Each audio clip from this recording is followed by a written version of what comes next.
ஸ்ரீராம் குழுமத்தை சார்ந்த அனைத்து பெரியவர்களினுடைய காலடிகளுக்கும் என்னுடைய வணக்கத்தை முதலிலே நான் தெரிவித்துக் கொள்கின்றேன். 142வது பிறந்த நாள் விழாவை மிகச் சிறப்பாக இங்கே கொண்டாடி கொண்டிருக்கின்ற ஸ்ரீராம் குழுமத்தை சார்ந்த மதிப்புக்குரிய பெரியவர் திரு ஜி சுந்தரேசன் ஐயா அவர்களே, இங்கே விழாவை பார்ப்பதற்காக வந்துவிட்டு மேடையிலே அழைக்கப்பட்டு உடனடியாக சிறந்த ஒரு வரவேற்புரையை நல்கியிருக்கின்ற அன்பு சகோதரர் பிரபாகர் பாபு ஐயா அவர்களே, மேடையிலே இருக்கின்ற 3 அருமையான விருதாளர்கள் அத்தனை பேருக்கும் என்னுடைய வாழ்த்துக்களும் வணக்கங்களும்.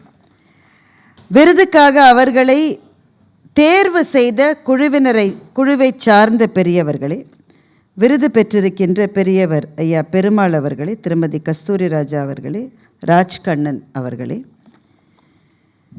இந்த நிகழ்ச்சிக்கு சில காரணங்களால் வர இயலாமல் போன டாக்டர் ஜே ராதாகிருஷ்ணன் ஐஏஎஸ் ஐயா அவர்கள் வந்திருந்தால் மிகச்சிறப்பான ஒரு உரையை ஆற்றக்கூடிய மிகப்பெரிய வல்லுனர். அதே போல் எங்கள் ஔவையினுடைய திருமகனார் ஔவை அருள் அவர்களும் அலுவல் காரணமாக கொஞ்சம் தாமதமாக வருவதாக சொல்லியிருக்கிறார் என்று நான் அறிகின்றேன். இந்த நிகழ்வுக்கு வந்து என்னை பெருமைப்படுத்தி இருக்கின்ற வணக்கத்துக்குரிய பெரியவர் ஐயா லக்ஷ்மணன் அவர்களே, உலகநாயகி அக்கா அவர்களே, இந்த வெளிச்சத்தில் எனக்கு அவ்வளவு பேர் தான் கண்ணுக்கு தெரிகிறது. அடுத்த தலைமுறை பேச்சாளர்களாக மலர்ந்து கொண்டிருக்கின்ற தம்பி சிவசதீஷ் இங்கே இருக்கின்றார், சகோதரி குழந்தை அக்ஷயா இருக்கின்றார். அரங்கத்திலே இருக்கின்ற பெரியவர்களே, சகோதர சகோதரிகளே, சொந்தங்களே, எல்லாருக்கும் என்னுடைய வணக்கங்கள்.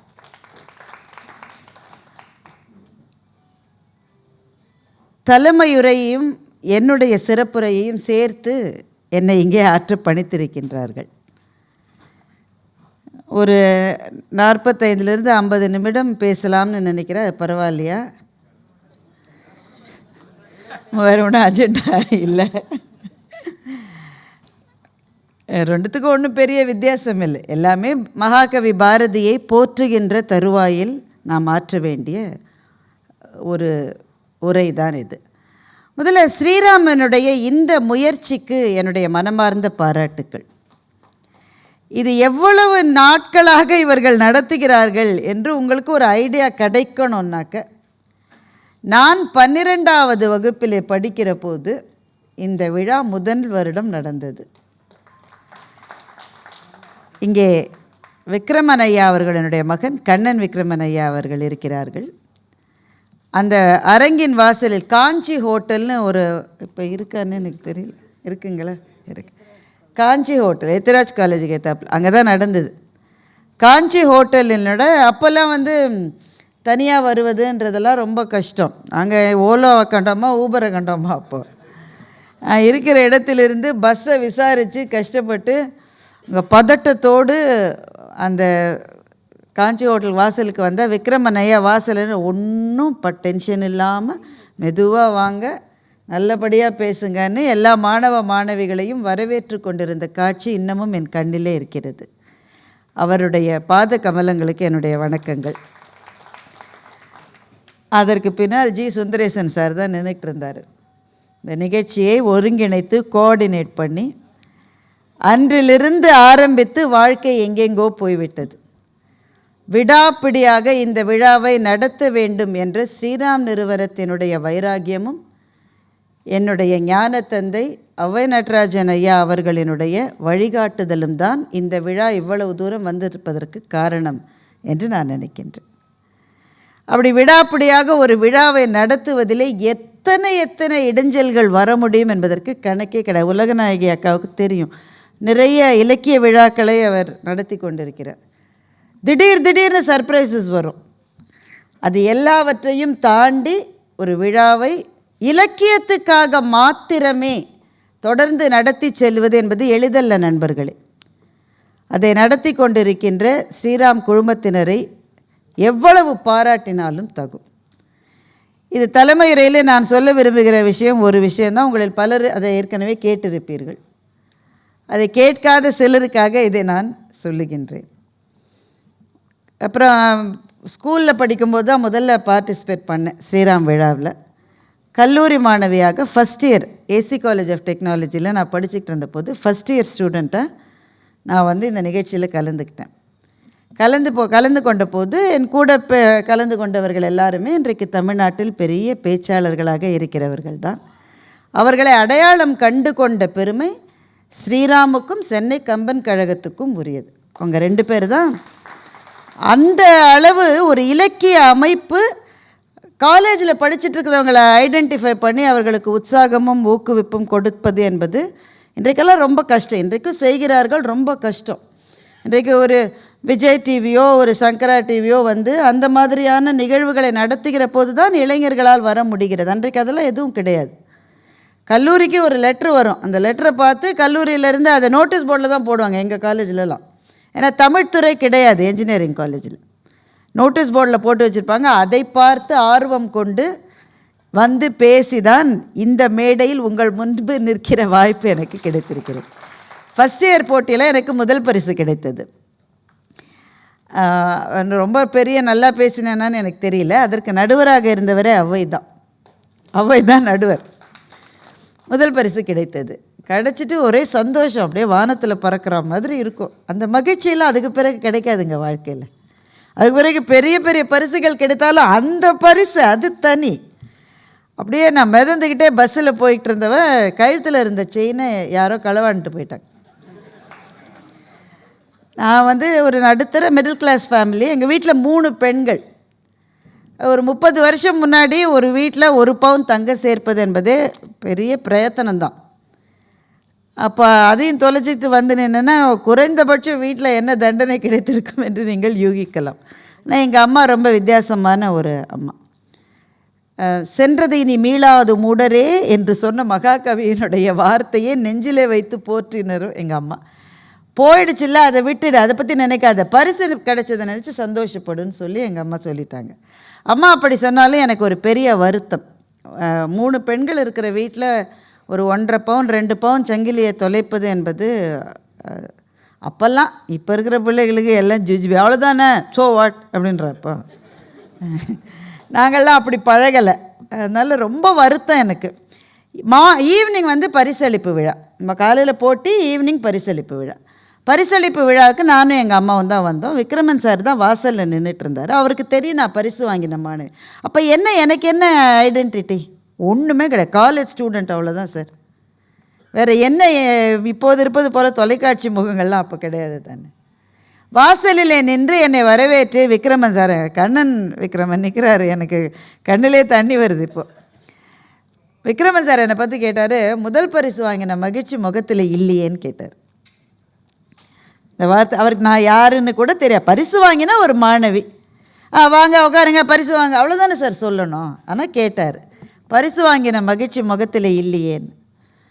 அப்புறம் நான் சொன்னேன், பஸ்ஸில் போகும்போது அந்த செயினை இது பண்ணிட்டாங்க, அது கூட தெரியாத அளவு நான் சந்தோஷமாக போயிருக்கேன். அது ஏன்னா செயின் ஸ்நாச்சிங்னா நமக்கு தெரியும் இல்லை, யாரோ இழுக்கிறாங்க, அதுவே எனக்கு தெரியல.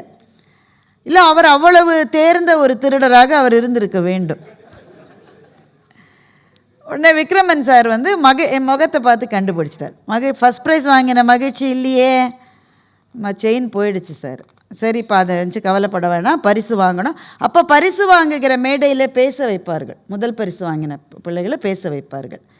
இப்போ இவங்க சொன்னாங்க, என்னுடைய மகள் பரிசு வாங்கினது, அவள் முதல் பரிசு வாங்கினா அவளும் இந்த மேடையில் பேசியிருக்கா. அதனால் இது ரொம்ப ரொம்ப ஸ்பெஷலான மேடை எனக்கு. அப்போ பேசுவதற்கு தயாராக இருக்கும்போது இதெல்லாம் நினச்சி மனசை வருத்தப்படுத்திக்க வேணான்னு விக்ரமன் சார் சொன்னார். ஆனால் அப்படி சொன்னதோடு அவர் நிற்காமல் நிர்வாகத்திடமும் அதை பற்றி போய் சொல்லி இருக்கிறார் என்பதை நான் பின்பு அறிந்து கொண்டேன். பரிசெல்லாம் வாங்கியாச்சு, வீட்டுக்கெல்லாம் போயாச்சு. ஒரு 2 நாள் கழித்து வீட்டில் லேண்ட்லைன் ஃபோன் இருந்தது. அந்த லேண்ட்லைன் ஃபோனுக்கு ஸ்ரீராம் நிறுவனத்திலிருந்து ஒரு தொலைபேசி அழைப்பு வந்தது. வத்சலா ரங்கநாதன் மேடம், அவங்க மறக்க முடியாது அவங்கள. அவங்க சீனியர் மேனேஜ்மெண்ட் லீடர். அப்போது அவங்களுடைய செக்ரட்டரி பேசி மேடம் பார்க்க சொல்கிறாங்க, அம்மாவோட வாங்கன்னு சொன்னாங்க. அப்போ கூட நான் அந்த பரிசு தொடர்பாக தான் ஸ்டூடெண்ட்ஸை வர சொல்கிறாங்க அப்படின்னு தான் நினச்சிக்கு போனேன். அன்றைக்கு பவுன் இன்றைக்கு கிராமோட விலை, அன்றைக்கு பவுனோட விலை. அந்த தொகையை கொடுத்து ஸ்ரீராமுக்கு வந்தவங்க யாரும் மன வருத்தத்தோடு போகக்கூடாதுன்னு சொல்லி ஒரு தொகையை கொடுத்தாங்க. பரிசு வாங்கின தொகை போகலை, அது தனி. இந்த தங்கச்சங்கிலிக்கான ஈடான பணத்தை கொடுத்து குழந்தைக்கு நகை வாங்கி போடுங்கன்னு எங்கள் அம்மாட்ட சொன்னாங்க. அது எங்கள் அம்மா அதே மாதிரி நகை வாங்கி என் திருமணத்தின் போதே கூட நான் அதை அணிந்திருந்தேன். ஸ்ரீராம் கொடுத்த சீதனம் என்பதை தாண்டி வேறு என்ன சொல்ல முடியும்? அதுக்கு பிறகு நிறைய அனுபவங்கள், எவ்வளவோ நிறுவனங்களில் தலைமை பொறுப்பெல்லாம் இருந்து. ஆனால் நிறுவனங்களுக்கு இந்த மாதிரியான பார்வை இருப்பது என்பது அரிது நண்பர்களே. அது வாய்ப்பும் கிடையாது அவர்களுக்கு. அவர்களினுடைய ஒரே நோக்கம் என்பது ஷேர் ஹோல்டர்ஸை திருப்திப்படுத்தணும் என்பதாகத்தான் அவர்களுடைய முதல் நோக்கம் இருக்க முடியும். ரெண்டாவது நோக்கமாக வேணால் கஸ்டமர் சந்தோஷமாக இருக்கணும்னு நினைக்கலாம், அதுவே ரெண்டாவது நோக்கம்தான். அது தவிர போட்டி ஒன்று நிறுத்தி அதுக்கு பரிசு வாங்க வந்த ஒரு மாணவி வருத்தத்தோடு போகக்கூடாது என்று நினைத்த நிறுவனம்தான் ஸ்ரீராம் நிறுவனம். இத்தனை ஆண்டுகள் கழித்தும் அந்த செய்தியை நான் நிறைய தடவை அதை சொல்லியிருக்கேன், ஸ்ரீராம் மேடையில் சொல்லியிருக்கேன், திரும்பவும் பகிர்ந்து கொள்வதற்கு காரணம், அப்படிப்பட்ட காலங்கள் இருந்தன, அப்படிப்பட்ட நிறுவனங்கள் இருந்தன, இப்போதும் இருக்கின்றன. இதுக்கு ரொம்ப பெரிய முயற்சி வேணும், தொடர்ந்து இதே பாதையிலே போவதற்கு. எத்தனை இடைஞ்சல்களையும் மீறி இதை நடத்தி கொண்டிருக்கிற அந்த நிறுவனத்துக்கு இந்த நேரத்தில் ஒரு எளிய சொல் மாத்திரமே என்னிடமிருந்து வெளியே வருகிறது, நன்றி என்கின்ற ஒரே ஒரு சொல். வேறு என்ன சொல்லிவிட முடியும்? இந்த நிறுவனம் இத்தனை ஆண்டுகளாக இதை நடத்தி பல்வேறு நூல்களை வெளியிட்டு சாதனையாளர்களை கௌரவப்படுத்தி இருக்கிறது. இன்றைக்கு இந்த நிறுவனத்தால் விருதுகளை பெற்ற சாதனையாளர்கள் ஐயா திரு பெருமாள் அவர்கள், அம்மா திரு கஸ்தூரி ராஜா அவர்கள், ராஜ்கண்ணன் அவர்கள் ஆகிய மூவரும் மாபெரும் சாதனையாளர்கள். ஐயா நூலகத்துக்காகவே அவருடைய வாழ்க்கையினுடைய ஒரு குறிக்கோளாக மிகப்பெரிய பணியை ஆற்றியிருக்கின்றார். பள்ளி நூலகத்துக்கென்று ஆசிரியர்களை அமைக்க வேண்டும் என்பதை ஒரு விழுமியமாக, ஒரு போராட்டமாகவே களத்தில் எடுத்து சென்றிருக்கின்றார். லைப்ரரிக்குன்னு சொல்லி தனி டீச்சர்ஸ் இருக்கணுன்றது என்ன லாஜிக்குங்க? அது நிறைய பள்ளியில் இருப்பாங்களான்னு எனக்கு தெரியல, ஆனால் அது ரொம்ப தேவை, ரொம்ப தேவை. என்னுடைய பள்ளியில் நான் படித்த lady Willingdon higher secondary school அரசு பள்ளியில் பெரிய நூலகம் இருக்கிறது. நான் ஒரு முறை போய் என்னுடைய பெரியப்பா ஒரு பெரிய படிப்பாளி, அவர் அவர் இந்தியாவுக்கு வரும்போது, அவர் வெளிநாட்டில் இருந்தார், இங்கே வரும்போது அவருக்கு வேணுங்கிற நூல்களை எங்கே எடுக்கணும்னு அவருக்கு தெரியாது, அதனால் பள்ளி நூலகத்தில் எடுத்துகிட்டு வர சொல்வார். என் பள்ளி ரொம்ப இப்போ 100 ஆண்டுகள் ஆகிறது என்னுடைய பள்ளிக்கு, புராதனமான பள்ளி, நிறைய கலெக்ஷன்ஸ் இருந்தது. அதனால் அவர் எழுதி கொடுக்குற புத்தகத்தை நான் போய் லைப்ரரியிலேருந்து கேட்டு வாங்கிட்டு வருவேன். ஒரு முறை ஹக்ஸ்லி என்று எழுதி கொடுத்துருந்தார். நான் அந்த லைப்ரரியன்ட்ட போய் ஹக்ஸ்லியோடைய புக்கு வேணும்னு கேட்டேன். எனக்கு ஹக்ஸ்லியும் தெரியாது, ஒன்றும் தெரியாது. எங்கள் பெரியப்பா எழுதி கொடுத்துருந்தாரு, அதை படிக்க தெரியும் எனக்கு, அவ்வளோதான். எங்கள் பள்ளி நூலகர் என்ன கேட்டார் தெரியுமா? எந்த ஹக்ஸ்லின்னு கேட்டார். ஐயா கரெக்டாக சொன்னார், எந்த ஹக்ஸ்லின்னு கேட்டார். எனக்கு என்ன தெரியும்? திரும்பவும் போய் எங்கள் பெரியப்பாவோட போய் எந்த ஹக்ஸ்லின்னு கேட்குறேன். எங்கள் பெரியப்பா ஸ்கூலுக்கு அந்த டீச்சரை சந்தித்தார். அது ஹக்ஸ்லியில் 2 ஹக்ஸ்லி இருக்காங்கன்னு தெரிந்திருப்பதே மாபெரும் அறிவு. உண்மையிலேயே அவ்வளவு படித்தவர்கள் நூலகத்தினுடைய பொறுப்பாளராக இருந்தால்தான் பிள்ளைகளுக்கு எதை படிக்க வேண்டும் என்று சொல்லுகின்ற ஒரு பேரறிவை, அறிவுக்கான வழியை அடையாளம் காட்ட முடியும். A librarian is not a custodian of books. A librarian is someone who guides students on what to read and how to read. அதனால் அதை ஒரு இயக்கமாக ஐயா எடுத்து சென்றிருக்கின்றார். அதே போல் அம்மா கஸ்தூரி ராஜாவினுடைய புத்தகம், அதை சமீபத்தில் தான் நான் வரப்பெற்றேன். மிகச்சிறந்த முறையில் ரொம்ப சுருக்கமாக தெளிவான நூலாக எழுதியிருக்கின்றார். அவருடைய நூல்கள் பல ஏற்கனவே வந்திருக்கின்றன. அவருக்கும் இந்த நேரத்தில் என்னுடைய வாழ்த்துக்களை தெரிவித்துக் கொள்கிறேன். பத்திரிகையாளர் ராஜ்கண்ணன் ஐயா அவர்களை பற்றி தெரியாதவர்களே இருக்க முடியாது. இங்கே இவருக்கு கொடுக்கப்பட்டிருக்கிற விருது என்பது அவருடைய பணியில் இன்னும் இன்னும் ஊக்கத்தோடு அவர் முன்னேறி செல்லுவதற்கு அவருக்கு உதவி புரியும் என்றும் நான் நம்புகின்றேன்.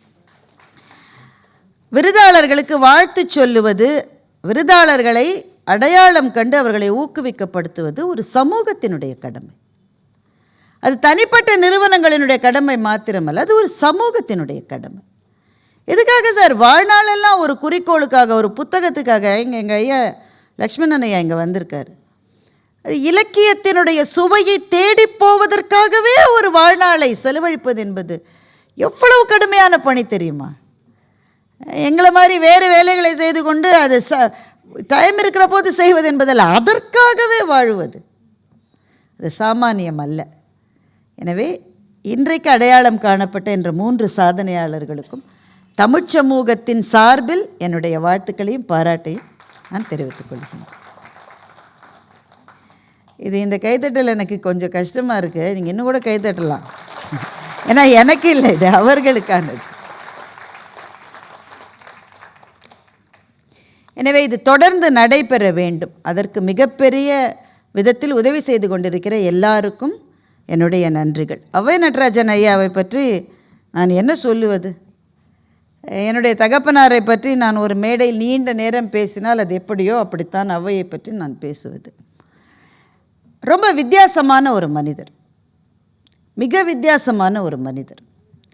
அவர் எங்களுக்கெல்லாம் டிவி வெளிச்சம் கிடைச்சி நாங்கள்லாம் பேச்சாளர்களான பிறகு அவ்வை அப்பா எங்களை கூப்பிட்டு எங்களோட மகிழ்ச்சியாக பேசி அது பெரிய விஷயம் அல்ல. ஆனால் நாங்கள் யார் என்று அடையாளம் தெரியாத போது அவர் டைரக்டர் பொசிஷனில் இருந்தார். தமிழ் வளர்ச்சித்துறையினுடைய இயக்குநராக அவர் இருந்தார். அவருடைய மனைவி டாக்டர் தாரா எனக்கு ரொம்பவும் நெருங்கியவர், என் மனதுக்கு மிக நெருங்கியவர் டாக்டர் தாரா. நாங்கள் அவ்வையினுடைய வீட்டில் போய் அங்கே சும்மாவே உட்காந்துருப்போம், ஒரு வேலையும் கிடையாது எங்களுக்கு. எப்படி சார் அது சாத்தியமா? அரசு பெரும்பணியில் இருக்கிற ஒருவர், அவருடைய வீட்டுக்கு அதிகாரிகள் போகலாம், நண்பர்கள் போகலாம், உறவினர்கள் போகலாம். நாங்கள் ஒன்றுத்துக்குமே லாய்க்கு இல்லாத ஒரு காலேஜ் செட்டு ஓயாமல் அவர் வீட்டுக்கு போய் உட்காந்துருப்போம். அவர் என்ன சொல்கிறாருன்னு கேட்டுட்ருப்போம். டாக்டர் தாரா வந்து கூட இருக்கிற மற்ற ஃப்ரெண்ட்ஸ் எல்லாம் லா காலேஜ், ஆர்ட்ஸ் காலேஜில் படிக்கிறவங்க. அவர்களுக்கு ரொம்ப நெருக்கடியான கரிக்குலம்னு இருக்காது, கொஞ்சம் இலகுவாக இருக்குது. நான் இன்ஜினியரிங் காலேஜ் ஸ்டூடெண்ட்டு. எங்கள் விசியா யார் இருந்தாங்க தெரியுமா? வாசே குழந்தைசாமி இருந்தார். எங்களை ஒரு நிமிஷம் சும்மா இருக்க விடுவார் அவர். வாசே குழந்தைசாமி என்ன சொல்லுவார்னா, இன்ஜினியரிங் காலேஜ் ஸ்டூடெண்ட்ஸ் ஏன் ஸ்ட்ரைக் பண்ணல தெரியுமா? அவனுக்கு ஸ்ட்ரைக் பண்ணுறதை பற்றி நினைக்க நேரமே நான் வைக்கிறது இல்லைன்னு சொல்லுவார். அவ்வளவு டைட் கரிக்குலம். 8 செமஸ்டர், ஒவ்வொரு செமஸ்டர்லேயும் 6 பேப்பர், 3 ப்ராக்டிக்கல் எக்ஸாம், இது தவிர அசைன்மெண்ட்ஸு, அது இது, இவ்வளோ நெருக்கடி. அதனால் நானும் வந்து உட்காந்தேன்னா டாக்டர் தாரா ஹாஸ்பிட்டலேருந்து வருவாங்க. மற்ற பிள்ளைலாம் பரவாயில்ல, நீ ஏன் இங்கே உட்காந்துருக்க? என்ஜினியரிங் ஸ்டூடெண்ட் தானே நீ, முதல்ல உருப்படுற வழியப்பார். அது எனக்கு சொன்னதில்லை, அது டாக்டர் அவ்வை நடராஜனுக்கு சொன்னது. நீ கிளம்பு முதல்ல, உனக்கு செமஸ்டர் இருக்குது, உனக்கு எக்ஸாம் இருக்குது, இங்கே உட்காந்து வா. ஆனால் அவர் வந்து, ராஜா இந்த செமஸ்டர் போனால் அடுத்த செமஸ்டர் இருக்குது ராஜா. அது அவ்வையினுடைய ஸ்டைல். அது வாழ்க்கையை அப்படி பார்க்கிற ஒருவருக்குள் அவ்வளவு தீவிரமான இலக்கிய விசாரம் இருந்தது என்பதே ஒரு இன்ட்ரெஸ்டிங்கான ஒரு முரண். அது அப்படித்தான் இருந்தார். நான் சென்னை கம்பன் கழகத்தினுடைய முதல் ஆண்டு போட்டி உலகாவுக்கெல்லாம் தெரியும்னு நினைக்கிறேன். திருமகனெல்லாம் அப்போது எங்களுக்கு அங்கே கூட வந்து அதை நெறிப்படுத்துகிற வேலையெல்லாம் செய்யக்கூடியவர் உலகாவினுடைய தம்பி திருமகன். முதல் ஆண்டு 6 போட்டியில் நான் பங்கு கொண்டேன். எவ்வளோ பரிசு கிடைச்சிருக்குன்னு நினைக்கிறீங்க? ஒரு பரிசு கூட கிடைக்கல, ஒரு பரிசு கூட நான் பெறவில்லை முதல் ஆண்டு. எனக்கு பெரிய வருத்தம். ஏன்னா இங்கே என்னுடைய அக்கா ஹேமாவினுடைய பெயரை சொன்னார்கள். ஹேமா என்னுடைய அக்கா பங்கேற்று பரிசெல்லாம் வாங்கியிருக்காங்க. நான் இன்னும் அவ்வளோ விட நான் வாங்கி காட்டுறேன் பாருங்க. வந்து 6 போட்டியில் பங்கேற்று ஒரு போட்டியில் கூட எனக்கு பரிசு கிடைக்கல. இது வந்து பெரிய தீவிரமான அவமானம் இது. ஆனால் எனக்கு ஒரே ஒரு குணம் உண்டு, அது என்னுடைய அம்மாட்டேருந்து வந்ததாக தான் இருக்கணும். அது ஏன் கிடைக்கலன்னு ஒரு விசாரம் எனக்கு. அந்த ஜட்ஜஸ் எல்லாம் பார்ஷியல், மற்றவங்களுக்கு தான் கொடுத்தாங்க, என்னை கண்டு அவங்களுக்கு பிடிக்கல. இந்த மாதிரி முடிவுகளுக்கு நான் போகலை, நான் போனதும் இல்லை வாழ்க்கையில். அப்படி என்கிட்ட இருக்கிற குறையை நான் சரி பண்ணிக்கணும்னு நினச்சேன். யாரை போய் கேட்குறது? ஜட்ஜிட்ட போய் எனக்கே பரிசு கொடுக்கலன்னு கேட்டால் அவங்க சண்டை பிடிக்க வரேன்னு எல்லாம் நினச்சிப்பாங்க. எனக்கு தெரிஞ்சது ஒரே ஒரு அட்ரஸ் தான், அண்ணா நகர் அட்ரஸ்ஸு. அதனால் அவ்வையுடைய வீட்டுக்கு போயாச்சு. அவர் டைரக்டருங்க. அவர் அவ்வளோ பிஸியாக இருக்கார். காரில் எங்கேயோ புறப்பட்டுக்கிட்டே இருக்கார். சார் உங்ககிட்ட பேசணும் சார். அதெல்லாம் எவ்வளோ துடுக்குத்தனம்னு கூட தெரியல. அவ்வளவு நாங்கள் அறிவுள்ளவர்களாக இருந்தோம். சார் பேசணும் சார். என்ன ராஜா, என்ன விஷயம்? ஒரு ப்ரைஸ் கூட கிடைக்கல சார் எனக்கு. நீங்கள் தானே ஜட்ஜாக இருந்தீங்க திருக்குறளுக்கு. அவர் தான் ஜட்ஜு திருக்குறளுக்கு. எனக்கு ஏதாவது ஒரு ஆறுதல் பரிசாக கொடுத்துருக்கலாம்ல, ஏன் கொடுக்கல? நான் இன்னும் என்ன செய்யணும்? சரி ராஜா காரில் ஏறி, டைம் இல்லை. எங்கே கூட்டிகிட்டு போகிறாரு என்னெல்லாம் கிடையாது. காரில் ஏறியாச்சு. நேராக சவுந்தரா கைலாசம் அம்மா வீட்டுக்கு கூட்டிகிட்டு போனார். இங்கே இருக்கிறவர்களுக்கு சில பேருக்காவது கட்டாயமாக சவுந்தரா கைலாசம் அம்மாவினுடைய மேதாவிலாசத்தை பற்றியும் அவருடைய கவிதை செறிவை பற்றியும் தெரிந்திருக்கும். சவுந்தரா கைலாசம் அம்மா வீட்டுக்கு கூட்டிகிட்டு போனாங்க. அங்கே போய் அங்கே அவருக்கு லஞ்சு. அவர் எப்போ தனியாக வரமாட்டான்னு சவுந்தரா கைலாசம் அம்மாவுக்கு தெரியும். அதனால் கூட 2-3 பேர் சேர்த்து தான் பண்ணி வச்சுருக்காங்க. நீங்கள் சாப்பிடுங்க. திடீர்னு ஒருத்தர் வீட்டுக்கு போய், அதுவும் ஜட்ஜு வீட்டுக்கு போய் எப்படி சாப்பிட்றது? உட்கார் ராஜா, சாப்பிடு ராஜா. எங்களையும் சாப்பிட வச்சுட்டு சவுந்தரா கைலாசம் அம்மாட்ட இவர் பேசுகிற மாதிரி இவர் கேட்குறாரு, இந்த திருக்குறள்லம்மா இந்த நெடுங்கடலும் தன் நீர்மை குன்றும் தடிந்தெழிலி தான் நல்காதாகிவிடுன்னு ஒரு குறள் இருக்குல்ல, அதுக்கு என்ன அர்த்தம்? அந்த அம்மா விளக்கம் சொன்னாங்க. நெடுங்கடலும் தன் நீர்மை குன்றும், இந்த வரிக்கு அர்த்தமே சொல்ல வேணாம், எல்லாருக்குமே புரியும். கடலும் தன் வளத்தை இழக்கும். எப்போ? தடிந்தெழிலி தான் நல்காதாகிவிடும். வானத்திலிருந்து மழை பொழியவில்லை என்றால் கடலும் தன்னுடைய வளமை குன்றும். இதுதான் பொருள். அவை உடனே சவுந்தரா கைலாசம் அம்மாவை பார்த்து அவை கேட்டார், கடலினுடைய வளம் மழையிலேருந்து கிடக்கிறதா என்ன என்று கேட்டார். சவுந்தரா கைலாசம் அம்மா கொஞ்சம் யோசிச்சுட்டு, அப்படி தெரியலையே, நதிகளிலிருந்து போகிற வளம் தானே கடலுக்கு.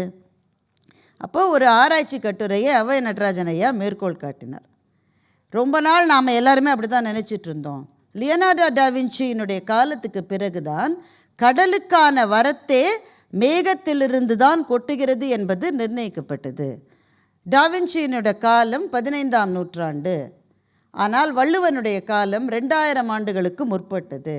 2000 ஆண்டுகளுக்கு முற்பட்ட வள்ளுவன் வானத்தில் பொழிகிற மழைதான் கடலுக்கான வளத்தை கொடுக்கிறது என்று சொன்னது வெஸ்டர்ன் சொசைட்டியை விட நம்ம சொசைட்டி அஹெடாக இருந்ததுன்றது சொல்லுதா இல்லையா? உங்களுக்கு புரியுதா? உங்களுக்கு அது சவுந்தரா கைலாசம்க்கு அம்மாவுக்கு சொன்னதில்லை, அது எனக்கு சொன்னது. எனக்கு அதில் ஒரு பாடம். ஒவ்வொன்றை பற்றியும் புதிதாக சொல்லுவதற்கு ஏதாவது இருப்பவர்களுக்கு தான் பரிசு கிடைக்கும்.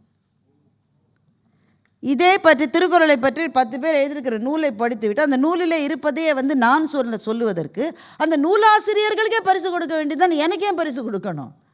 அப்போ புதுமை சிந்தனைகள் இல்லாவிட்டால் மகளே உனக்கு பரிசு கிடையாது என்பதை நேரடியாக சொல்லாமல், இல்லை நான் நடுவில் தண்ணி சாப்பிட மாட்டேன், நேரடியாக சொல்லாமல் அதை சவுந்தரா கைலாசம் அம்மாவின் வாயிலாக எனக்கு ஒரு அறிவுரையாக சொன்னார் அவ்வை நடராஜன் ஐயா அவர்கள். இதை சொல்லுவதற்கு அவருக்கு எந்த விதமான நான் தான் ஜட்ஜு, நான் வச்சது தான், ஏன் கொடுக்கல, நீ நல்லா பேசலை போயிட்டு வான்னு சொன்னால் நான் அடுத்த வருஷம் போட்டிக்கு போயிருக்க மாட்டேன். ஆனால் இப்படி ஒரு அப்ரோச் இருக்குது. ஒரு தலைப்பில் நான் என்ன சிந்திக்கிறேன், இன்றைக்கு பேச வருகிற இந்த குழந்தைகளிடம் நான் திரும்ப திரும்ப அதைத்தான் அவங்க எங்களோட நல்லா பேசுகிறாங்க, எங்கள் அறிவுரை அவர்களுக்கு தேவையில்லை. ஆனால் ஒருவேளை அறிவுரை கேட்டால் நான் அதைத்தான் சொல்லுவேன். இந்த டாப்பிக்கில் ஏற்கனவே யார் என்ன பேசியிருக்காங்க, புலவர் ராமலிங்கம் இதில் என்ன சொல்லியிருக்கிறார், இதில் நகைச்சுவை பேச்சாளர் மோகனசுந்தரம் என்ன பேசியிருக்கிறார் என்று தேடி அதை பேசுவதற்கு நீங்கள் எதற்கு, அவர்களே பேசலாமே. எனவே நீங்கள் என்ன நினைக்கிறீர்கள் என்பதுதான் முக்கியம். நீங்கள் என்ன உணர்ந்தீர்கள் என்பதுதான் ஒரு கவிதைக்கு முக்கியம். ஒரு கவிதையிலிருந்து நீங்கள் என்ன அறிந்தீர்கள் என்பது முக்கியமல்ல. கவிதையை மூடிய பிறகு அந்த கவிதையிலிருந்து நீங்கள் என்ன உணர்ந்தீர்கள் என்பதுதான் கவிதையில் முக்கியம். அதை சொல்லாமல் சொல்லிக் கொடுத்தவர் அவ்வை நடராஜன். இந்த நினைவு பின்னல்களை தொடர்ந்து கொண்டே போக என்னால் முடியும். The best time of the life என்றால் அது காலேஜ் டேஸ் தான். அதில் அதை இன்னமும் கூடுதலாக மெருகேற்றியது அவ்வை அவர்களோடு நாங்கள் செய்த பயணங்கள். அது ஒருத்தரால் எப்போவுமே கடைசி நிமிஷம் வரை சஸ்பென்ஸில் நம்ம வைக்க முடியும் என்றால் அது ஔவையால் மாத்திரம்தான் முடியும். அந்த புகைவண்டி கிளம்புகிற நேரம் வரை அவர் வருவாரா இல்லையான்னு தெரியாது. அந்த கிளம்புகிற, ஏன்னா அவர் தான் நடுவர், நாங்கள் 6 பேர் பேச்சாளர்கள் போயிடுவோம், நடுவர் அவர். கிளம்புகிற நேரத்தில் தான் ஏறுவார். ஏறின உடனே என்ன கேட்பார் என்று நினைக்கிறீர்கள்? என்ன ராஜா தலைப்பு, என்ன பேசுகிற, ராஜா போகிற வழியில் போண்டா எங்கே சாப்பிட்லான்னு நினைக்கிறேன்.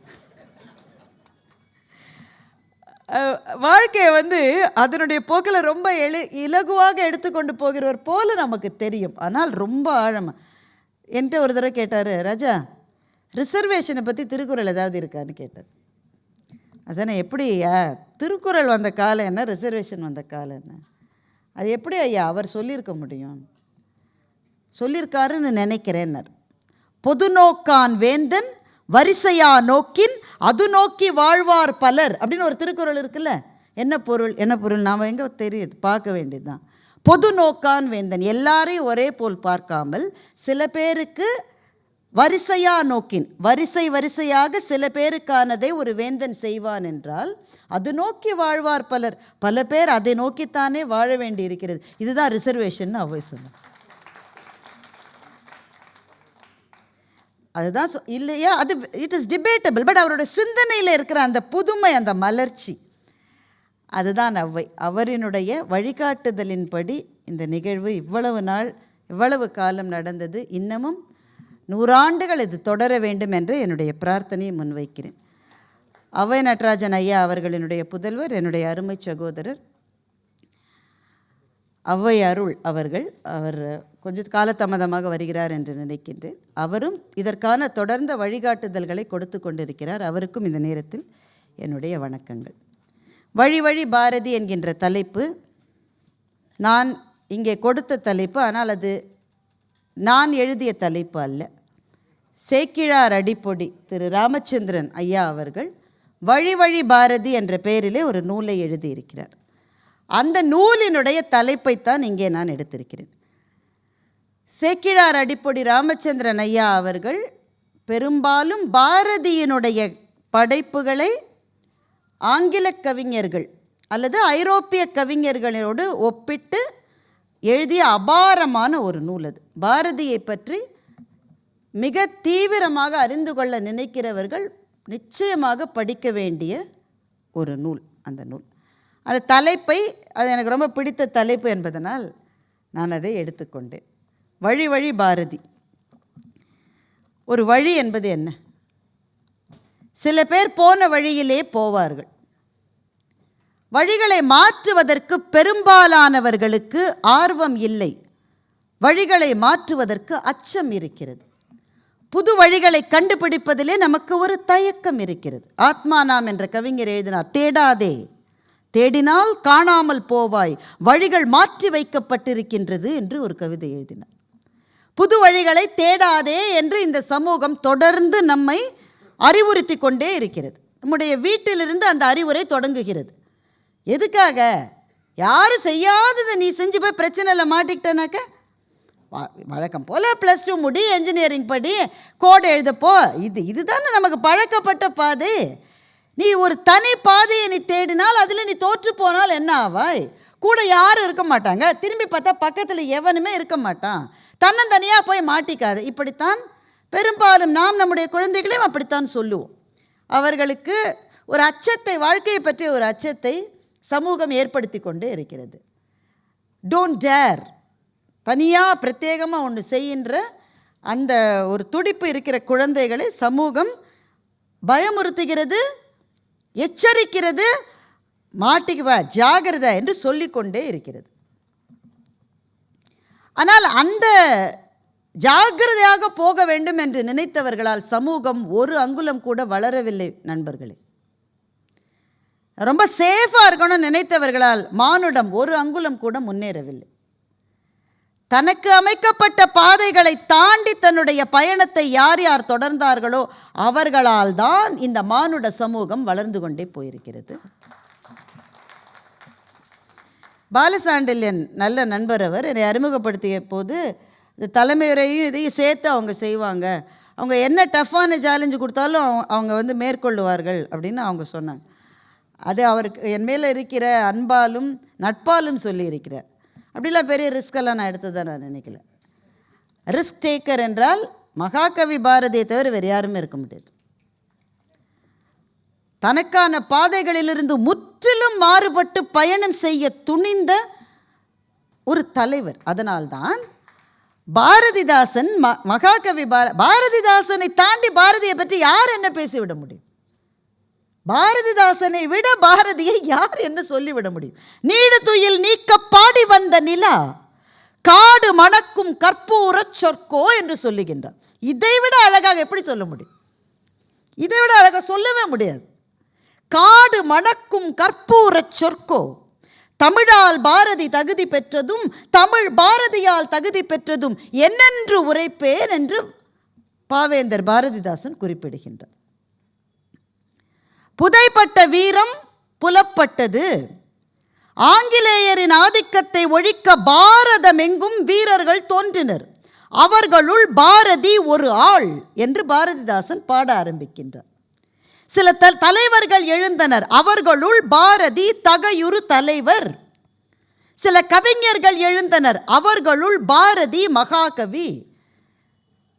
காலம் உள்ள அளவில் பாரதி பாரத நாட்டு வீரர், பாரதி பாரத நாட்டு தலைவர், பாரதி பாரத நாட்டின் கவிஞர் என்று பாவேந்தர் பாரதிதாசன் எழுதுகின்றார். இதை விட யார் என்ன எழுதிவிட முடியும்?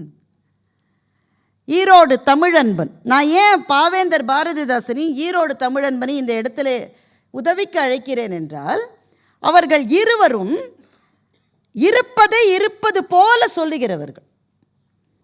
அதை சரி நம்ம ஒரு 4 வார்த்தை கூடுதலாக சொல்லி வைப்போமே என்ன இப்போ, அப்படி சொல்லுகிறவர்கள் அல்ல. இருப்பதை இருக்கிறபடி சொல்லுகிறவர்கள். நெற்றி முற்றத்தில் பாரதி நிறுத்தி வைத்திருந்த அவனுடைய வட்ட பொட்டை திறந்து கவிஞர்கள் 1000 பேர் வந்தனர் என்று ஈரோடு தமிழன்பன் எழுதுகின்றான். அந்த கவித்துவத்தினுடைய அப்ஸ்ட்ராக்ட் போயட்ரி இது. நெற்றி முற்றத்தில் பாரதி, முற்றம் என்பது வீட்டில் இருந்து துருத்திட்டு இருக்கும். பாரதியினுடைய நெற்றி அப்படி தான் இருக்கும், கொஞ்சம் துருத்தி கொண்டு இருக்கிற நெற்றி. நெற்றி முற்றத்தில் பாரதி நிறுத்தி இருந்த வட்டப்பொட்டை திறந்து கவிஞர்கள் 1000 பேர் வந்தார்கள். அவன் அறிவெனும் நதியிலே நீராடிய ஈரத்துளிகள் காயாத கவிதைகளை தமிழுக்கு யாத்தார்கள் என்று ஈரோடு தமிழன்பன் எழுதுகின்றார். இதுதான் வழி வழி பாரதி என்னை பொறுத்தவரை. அடுத்து வந்த கவிஞர்களுக்கான புதிய பாதைகளை அமைத்து கொடுத்தவர் மகாகவி பாரதி. அது ஏன் இவ்வளவு கம்மியான பேர் கைத்தட்டுறீங்க? அவன் அறிவு நதியிலே நீராடிய ஈரத்துளிகள் காயாத கவிதைகளை யாத்தார்கள் தமிழுக்கு. இது ரொம்ப முக்கியம். நமக்கு அடுத்து வரப்போகிறவர்களுக்கான பாதையை சமைக்கின்ற ஒரு எண்ணம் பாரதிக்கு அவன் வாழ்ந்த குறுகிய வாழ்க்கைக்குள்ளேயே வந்து விட்டது. வெறும் 39 வருஷம் தாங்க வாழ்ந்திருக்கார்.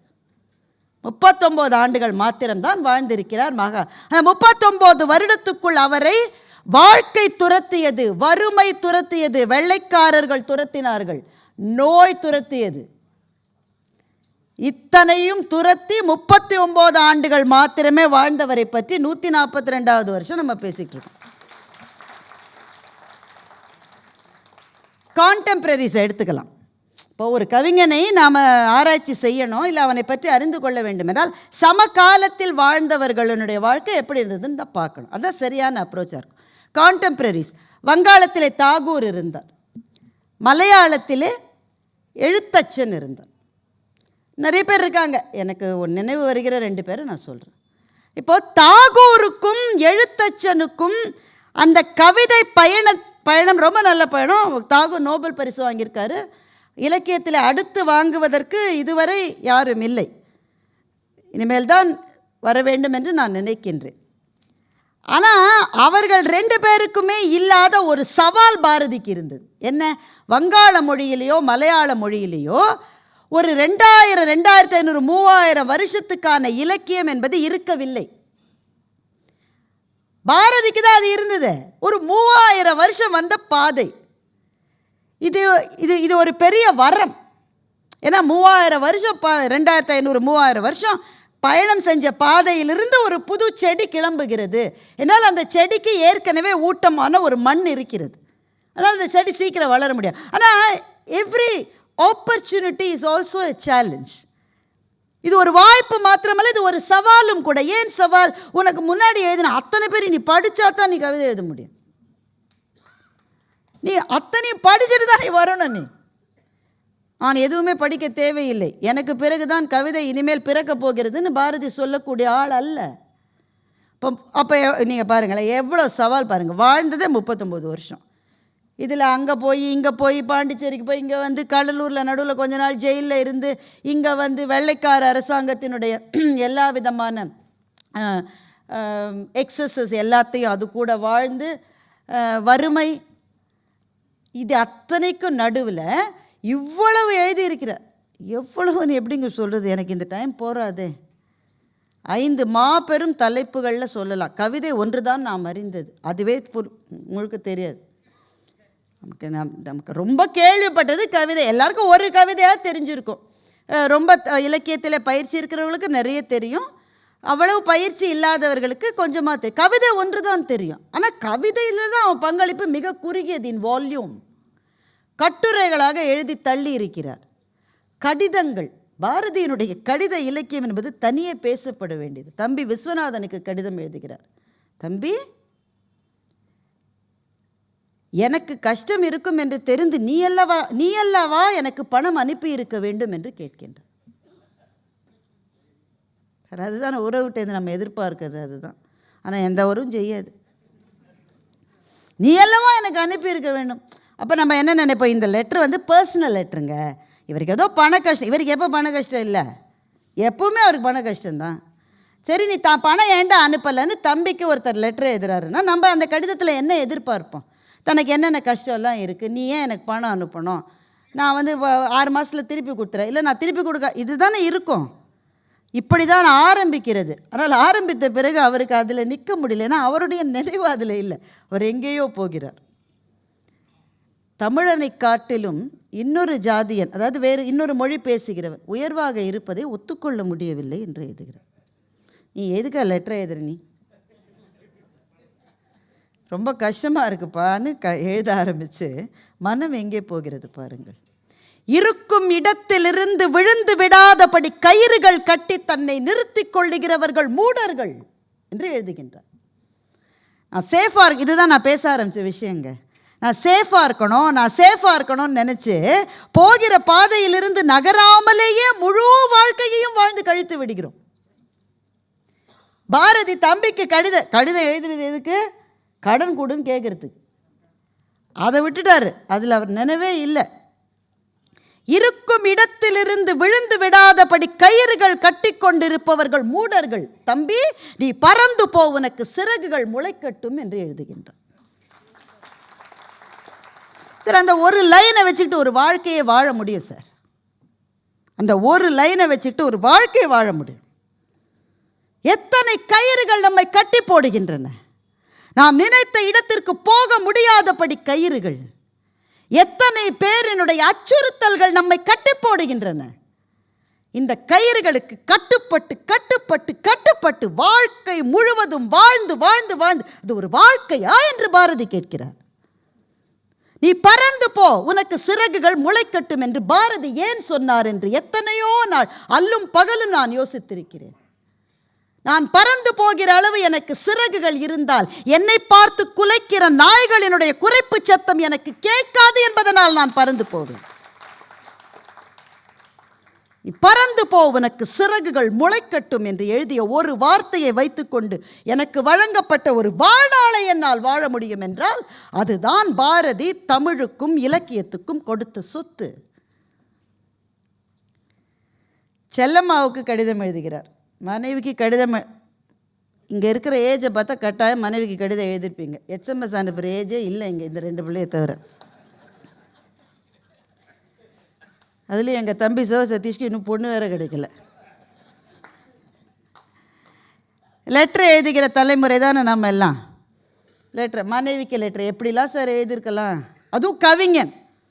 இக்கு இச்சு இப்பு இட்டு சரியாக போட தெரியாத ஆள் பக்கமாக எழுதும். இவர் கவிஞர், என்னெல்லாம் எழுதியிருக்கலாம். அவங்க செல்லம்மா பாரதி காசியில் இருந்த மகாகவிக்கு லெட்டர் எழுதுகிறார். ஏன்னா அவர் அதுக்குள்ளேயே சில விடுதலை சார்ந்த ஆக்டிவிட்டீஸ்க்கு போயிட்டாரோன்னு அந்த அம்மாவுக்கு பயமாக இருக்குது. நீங்கள் ஜாகிரதையாக இருங்க. அதான் நான் முதல்ல சொன்ன விஷயத்துக்கு தான் திரும்ப வரேன். ஜாகிரதையாரு, எச்சரிக்கையார். நீ என்னை பற்றி கவலைப்படுகிற நேரத்தில் தமிழை நன்றாக படித்தால் அது நலம் என்று நம்புகிறேன்னு பதில் எழுதுறேன். ஏன்னா அந்த அம்மா எழுதின கடிதத்தில் சிறு சிறு சின்ன சின்ன, பெரிய பிழைன்னு சொல்ல முடியாது, சின்ன சின்ன, அதனால் சொல்கிறாங்க என்னை பற்றி கவலைப்படுகிற நேரத்தில் தமிழை படி. எந்த கணவனாவது இப்படி எழுதுவான்னு?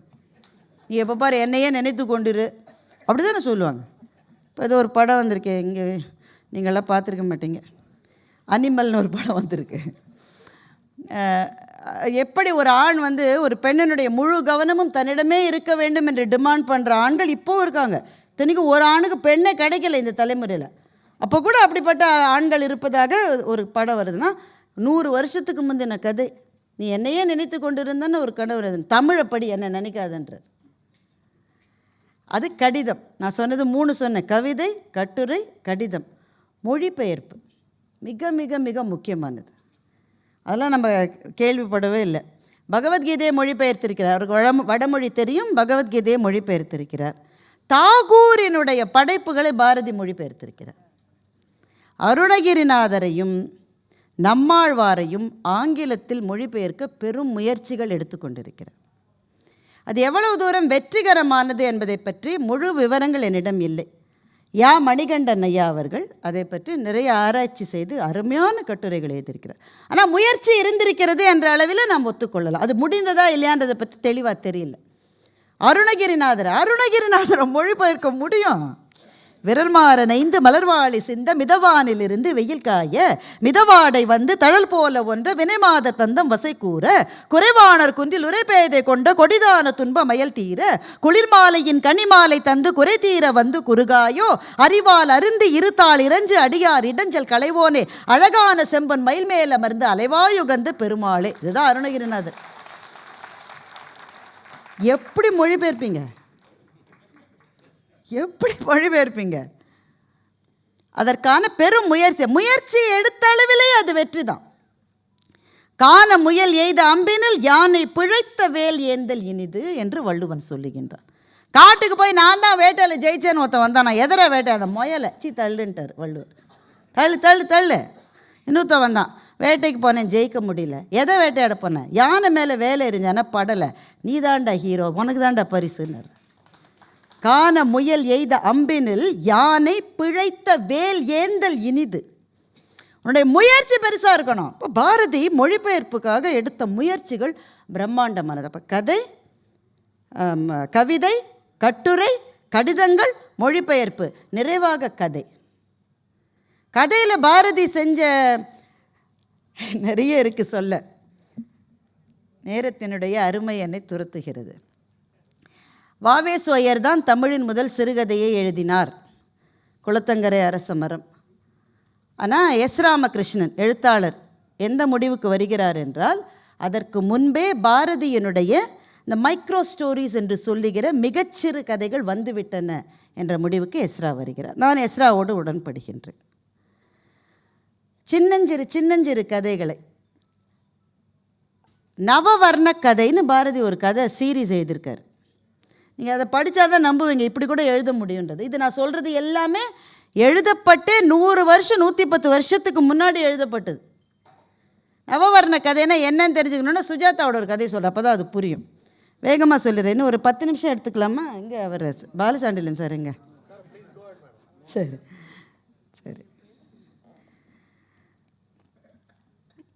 சுஜாதாவனுடைய ஒரு கதையை சொல்கிறேன். கதைக்குள் கதை, அதுதான் அந்த கதையோட தலைப்பு. கதை 1. குமாரசாமி புகை வண்டியில் ஏறுறார். இங்கே குமாரசாமின்னு யார் இருந்தால் தப்பாக நினச்சிங்க, சுஜாதா கொடுத்த பேர் அது. மின்சார வண்டியில் ஏறுறாரு. அந்த பொட்டி முழுக்க காலியாக இருக்க ஒரே ஒரு பெண் இருக்கா. அப்படியே தன்னுடைய கூந்தல் அசைய அலட்சியமாக ஒரு புத்தகத்தை புரட்டி கொண்டிருக்கிற பெண். அவளை பார்த்து தான் இவன் வண்டியில் ஏறியிருக்கான். ராதா அப்படின்னு கூப்பிட்றான். ராதா அவனை பார்த்தாள். அலட்சிய பார்வை. சுஜாதா அப்படி தான் எழுதுறாரு, அலட்சிய பார்வை. திரும்ப புத்தகத்தை படிக்க ஆரம்பித்தாள். ராதா, பழசெல்லாம் மறந்துட்டியா? இவர் கேட்குறாரு. பழசில் நினைக்க என்ன இருக்குது? ராதா கேட்குறா.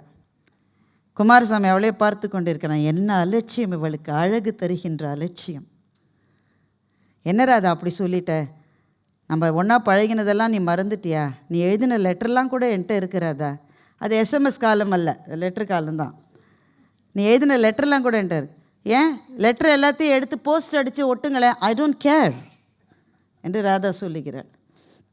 என்ன ராதா அப்படி சொல்லிட்ட, நீ நான் உனக்காக தான் ராதா காத்திருக்கேன். இப்போ இது எந்த திக்கில் போகுதுன்னு உங்களுக்கெல்லாம் புரியுது தானே. பிரேக்கப்பை நோக்கி அவளை பொறுத்த மட்டும் பிரேக்கப் ஆயிடுச்சு, அந்த வார்த்தை அப்போ கிடையாது, ஆனால் பிரேக்கப் தான் அது, பிரேக்கப் ஆயிடுச்சு. இவன் கெஞ்சிக்கிட்டு பின்னாடி திரியிறான். அப்போ என்ன ராதா உண்மையை சொல்லு, உனக்கு என்னை பிடிக்கவே இல்லையா. ராதா புத்தகத்தை மூடிவிட்டு குமாரசாமியை பார்த்தாள். ராதா சொல்லுகிறாள், குமாரசாமி இன்றைக்கு உண்மை பேசும் தினம், உண்மையை பேசட்டா, நீங்கள் எப்போதாவது யோசித்ததுண்டா நீங்கள் எப்படிப்பட்ட மகா போர் என்று. அவனுக்கு காது மடல்கள் ஜிவ் என்று சூடேறின. குமாரசாமிக்கு, நீங்கள் ஆசிரியப்பாவில் எனக்கு எழுதி அனுப்புகிற கடிதங்களை நான் எதற்கு பயன்படுத்துகிறேன் தெரியுமா, வீட்டில் இருக்கிற குப்பையை எடுத்து சுருட்டி எறிவதற்காக அந்த கவிதை தாள்களை நான் பயன்படுத்துகிறேன். உங்களுக்கு தெரியுமா நீங்கள் எப்படிப்பட்ட ஒரு பெரும் போர் என்று. என்ன செய்கிறீர்கள், சரித்திர ஆராய்ச்சி செய்கிறீர்கள், சிற்பக்கலை ஆராய்ச்சி செய்கிறீர்கள். உலகம் எங்கே போயிட்டு இருக்கு தெரியுமா, நேற்றைக்கு வாழ்ந்த மனிதர்களை மாத்திரமே நினைத்து நினைத்து நீங்கள் வாழ்ந்து கொண்டிருக்கிறீர்கள். உங்களுக்கு தெரியுமா நீங்கள் எப்படிப்பட்ட பெரும் போர் என்று. தயவு செஞ்சு என் வாழ்க்கையில் இனிமேல் குறுக்கிடாதீங்க நீங்கள் என்று ராதா சொல்லுகிறாள். அந்த இடத்துல வண்டி நிற்கிறது. என்ன ஸ்டேஷன், என்ன ஸ்டேஷனாக இருந்தால் என்ன. குமாரசாமி இறங்கி விட்டான். வண்டி போய்விட்டது. சுற்றிலும் இருட்டு. ஸ்டேஷன் மாஸ்டர் கூட இல்லை. என்ன திசை என்று தெரியாத திசையில் குமாரசாமி நடக்க ஆரம்பித்தான். கதை 1 முடிஞ்சிருச்சு. கதை 2, இது ஹிஸ்டாரிக்கல் ஸ்டோரி. இளவரசி பல்லக்கிலே வந்து கொண்டிருக்கிறாள். இந்த பல்லக்கை 4 பேர் சுமந்து கொண்டிருக்கிறார்கள். இளவரசி தன்னுடைய அப்பா வந்து அவளுக்கு மாப்பிள்ளை பார்த்துட்டு இருக்காரு. ஒரு பயலும் சரியாக வரல, யாருமே சரியாக வரல, பையன் எதுவும் சரியாக கிடைக்கல. அவங்க அப்பா கொண்டு வர டம்மி பீஸ்லாம் அவளுக்கு பிடிக்கலை. அவளுடைய நெஞ்சத்துக்குள் ஒரு ஆசை முகம் இருக்கிறது. அவளைப் போல கவிதையில் ஆர்வம் கொண்ட ஒரு முகம், அவளைப் போல சிற்பக்கலையில் ஆர்வம் கொண்ட ஒரு முகம். அவளுடைய நெஞ்சுக்குள் அந்த முகத்தை நினைத்து கொண்டே இளவரசி போகிறாள். அந்த பல்லக்கு திரும்புகிற இடத்தில் யாரோ ஒருவர் நடந்து வருகிறார். அந்த குறை வெளிச்சத்தில் அந்த முகத்தை பார்த்தால் அதுதான் அந்த ஆசை முகம் போல் இருக்கிறது. பல்லக்கை நிறுத்துங்கள் என்று இளவரசி சொல்லுகிறாள். பல்லக்கு நிற்கிறது. இளவரசி இறங்குகிறாள். இறங்கியவனை பார்த்து கேட்டாள், நீங்கள் எங்கிருந்து வருகிறீர்கள்? குமாரசாமி பதில் சொன்னான், நான் போன கதையிலிருந்து துரத்தப்பட்டவன் என்று பதில் சொன்னான். சுஜாதா இந்த கதையை எழுதி 30-35 வருஷத்துக்கு மேலே இருக்கும். பட் என்ன இன்ட்ரெஸ்டிங் ட்விஸ்ட் இல்லை ஒரு கதையில். பாரதி எழுதிய நவவர்ண கதை கிட்டத்தட்ட இதே போல தான். நவவர்ண கதையில் 9 கதை. ஒவ்வொரு கதையிலும் யாரோ ஒரு லிங்க் இருப்பாங்க. அந்த கதைக்கும் இந்த கதைக்கும் ஒருத்தர் மாத்திரம் லிங்க் இருப்பாங்க. அந்த லிங்க் இருக்கிற பர்சன் வந்து இந்த மனிதரோடு இதே காலகட்டத்தில் வாழ்ந்தவராக இருக்கணும்னு அவசியம் இல்லை, வேறு காலகட்டத்தை சேர்ந்தவர். ஆனால் ஒவ்வொரு கதைக்கும் லிங்க்கு கடைசியில் 9வது கதை 1வது கதையில் போய் சேரும். ஸோ சிறுகதையில் பாரதி இதை அட்டெம்ப்ட் பண்ணியிருக்கிறாருன்னா நான் வேறு என்ன சொல்ல முடியும். தராசு கதைகள் இன்னும் ரொம்ப பிரமாதம். ஐயா அதை ரொம்ப அழகாக எடுத்து சொன்னார். தராசு வந்து வர்றவன் போகிறவனுக்கெல்லாம் வந்து நியாயம் சொல்கிற தராசு அது. அதில் துணி விற்கிறவர் ஒருவர் வருகின்றார். துணி விற்பவரை பார்த்து அவர் சொல்கிறார், அடுத்த தீபாவளிக்கு ஒரு சேட்டு வர்றார், அடுத்த தீபாவளிக்கு என்னுடைய துணி 1க்கு 10ஆக விற்க வேண்டும் என்று சேட்டு தராசிடம் கேட்கிறார். தராசு சொல்கிறது, காசிப்பட்டை போல மென்மை, அதை விட முக்கியம் உண்மை அப்படின்னு அந்த வியாபாரிக்கு சொல்கிறார். மென்மையாக இருக்கணும் துணி, அதை விட உண்மையாக விலை வையின்னு சொல்கிறார். சொல்லிட்டு பக்கத்தில் இருந்த ஒரு கவிஞர், அது அநேகமாக பாரதிதாசனாக இருக்கக்கூடும், பக்கத்தில் இருந்த கவிஞரை பார்த்து சொன்னார், இதுதான் காணும் உமக்கும், கவிதைக்கு வந்து கற்பனை நல்லது, அதை விட உண்மை அவசியம் என்று சொல்லுகிறார். உள்ளத்துள் உண்மையொளி உண்டாகில் வாக்கில் ஒளி உண்டாகும். இது தராசு கதை. இது மாதிரி நிறைய சின்ன சின்ன மைக்ரோ ஸ்டோரிஸ். அது கவிதையை பற்றி நான் என்ன நேரம் ஆகிட்டது, ஏன்னா எல்லாருக்குமே தெரிஞ்சது தானே கவிதை. மரபிலிருந்து தன்னுடைய வேரை வகுத்து கொண்டவர் பாரதி. மரபிலே வந்த புலவர்களை மதிக்க தவறியவர் அல்ல. எப்படி சொல்லியிருக்க முடியும்?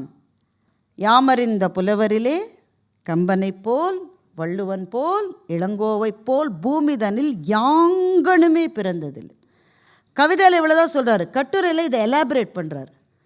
ஐ have read Shelley and Victor Hugo in the original vernacular என்று ஆங்கிலத்தில் எழுதுகிறார். என்ன பொருள்? ஷெல்லி ஆங்கிலத்தில் எழுதினவர், விக்டர் ஹியூகோ ஃப்ரெஞ்சில் எழுதினவர். அது ரெண்டுத்தையும் ஒரிஜினல் வெர்னாக்குலரில் நான் படிச்சிருக்கேன்னா பாரதிக்கு ஆங்கிலமும் ஃப்ரெஞ்சும் எழுதவும் படிக்கவும் பேசவும் தெரியும் என்று பொருள். I have read Shelley and Victor Hugo in the original vernacular and I have read Goethe in translation. Goethe என்பவர் ஜெர்மன் ஃபிலாசபர். அவருடைய எழுத்துக்கள், இவருக்கு ஜெர்மானிய மொழி தெரியாது, அது ஆங்கில மொழிபெயர்ப்பை படித்திருக்கிறேன். இதையெல்லாம் படிச்சுட்டு தான் நான் சொல்கிறேன், நத்திங் கேன் மேட்ச் திருவள்ளுவர்ஸ் Kural, the Ramayana of Kamban and the anklet epic of Ilango என்று எழுதுகின்றார் மகாகவி பாரதி. ஆங்க்லெட் எபிக் என்பது சிலப்பதிகாரம். எல்லாத்தையும் படிச்சுட்டு தான் சொல்லலாம். இதை மாத்திரம்தான் நான் படித்தேன், இவரை விட பெரிய எழுத்தாளரே இல்லைன்னாங்க அது சரியான மதிப்பீடு அல்லவே. எல்லாத்தையும் படிச்சுட்டு சொல்கிறார். தன்னுடைய மரபை மதித்தவர், மரபை போற்றியவர். ஔவையை பற்றி பாரதி என்ன சொல்கிறாருன்னு நிறைய இருக்குது. நான் சுருக்கமாக சொல்லிக்க போகிறேன். ஔவை என்ன சொன்னால், ஜாதி இரண்டொழிய வேறில்லை, சாற்றுங்கால் நீதி வழுவா நெறிமுறையில் மேதினியில் இட்டார் பெரியோர் இடாதார் இழிகுலத்தோர் பட்டாங்கில் உள்ளபடி. 2 ஜாதி தாண்டா இருக்கு. இட்டார் பெரியோர், இடாதார் இழிகுலத்தோர் 2 தான் இருக்கு. ஔவை சொன்னது. இதை பாரதி வாங்கி கொண்டு ஜாதி இரண்டொழிய வேறில்லை என்றே தமிழ் மகள் சொல்லிய சொல் அமிழ்தம் என்போம் என்று பாரதி சொல்லுகின்றார். ஔவை என்கிற தமிழ் மகள்னு கூட சொல்லலை, தமிழ் மகள், ஔவையே தமிழ் மகள் என்று சொல்லுகிற அளவு ஔவையை போற்றிய பாரதி ஔவையிடமிருந்து முரண்படவும் தவறவில்லை. அதுதான் பாரதியினுடைய மேதாவிலாசம். ஔவையினுடைய ஆத்திசூடி, பாரதியினுடைய புதிய ஆத்திசூடி நீங்கள் எடுத்தீங்கன்னா ஔவையிடமிருந்து மாறுபட்டிருக்கேன்னா வேறு வேறு காலச்சூழல்.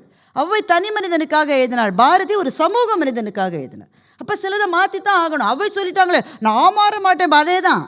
நம்மை பிழைத்திருக்கிற கயிறுகளினால் நாம் கட்டுப்பட வேண்டும் என்ற வாழ்க்கையை பாரதி தேர்ந்தெடுக்கவில்லை. ஔவை தான் நான் வணங்குகிற தமிழ் மகள் தான். ஆனால் சில விஷயங்கள் எனக்கு இந்த சமூகத்துக்கு சரியில்லைப்பா. என்ன?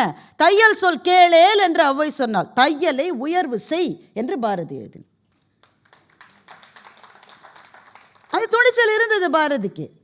ஞப்போல் வளை என்று ஔவை எழுதினார். ஞா என்ற எழுத்து இருக்குல்ல, அதில் எவ்வளோ வளசல் இருக்குது. ஞப்போல் வளை, வளைஞ்சு கொடுத்து வாட. வீட்டில் அப்படி தான் சொல்லுவோம். ஒரு பாட்டி இருந்தால் நமக்கு அப்படி தானே சொல்லுவோம், கொஞ்சம் வளைஞ்சு கொடுத்து போப்பா. தனி மனிதனுக்கு அந்த அறிவுரை சரிதான், ஆனால் சமூக மனிதனுக்கு அது சரியில்லை. பாரதி சொல்கிறாங்க ஞமிலி போல் வாழேல். ஞமிலின்னா நாய்க்குட்டி, அது வாழை எப்படி வச்சுருக்கோம்? வளைச்சு. ஞமிலி போல் வாழேல் என்று சொல்லுகின்றார். தொன்மையை மறவேல் என்றாள் ஔவை, தொன்மைக்கு அஞ்சேல் என்று பாரதி எழுதுகின்றார். முனை முகத்து நில்லேல், முனை முகம்னா பேட்டில் ஃபீல்ட், முனை முகத்து நில்லேல் என்று ஔவை எழுதினாள். முனை முகத்து நில் என்று பாரதி எழுதுகின்றார். தோற்பன தொடரேல் என்றாள் ஔவை, தோற்பன தொடரேல், தோல்விக்கு அஞ்சேல் என்று பாரதி மாற்று. அப்போ மரபை வழிபட்டவன், அதில் மாற்றுகிறதுல சங்கப்பாடல்களில் ரொம்ப ஈடுபட்டவன் பாரதி. நான் இப்போ புகழறேன்றதுனால இந்த 142 வருஷமும் பாரதி எல்லாரும் புகழ்ந்துட்டே இருந்தாங்கன்னு நீங்கள் நினைக்கிறீங்களா? பாரதி போல் கல்லடிப்பட்டவர்கள் ரொம்ப குறைவு. இந்த பேருக்கு ஒரு ராசி இருக்குன்னு நினைக்கிறேன் இல்லை? பாரதி போல் கல்லடிப்பட்டவர்கள் தமிழ் இலக்கிய சாலைகளில் இருக்காங்க. எல்லா எழுத்தாளர்களுமே கம்பன் வாங்காத அடியா எல்லாருக்கும் வாங்கியிருக்காங்க. பாரதி கொஞ்சம் கூடுதலாக வாங்கிய ஆள் தான்.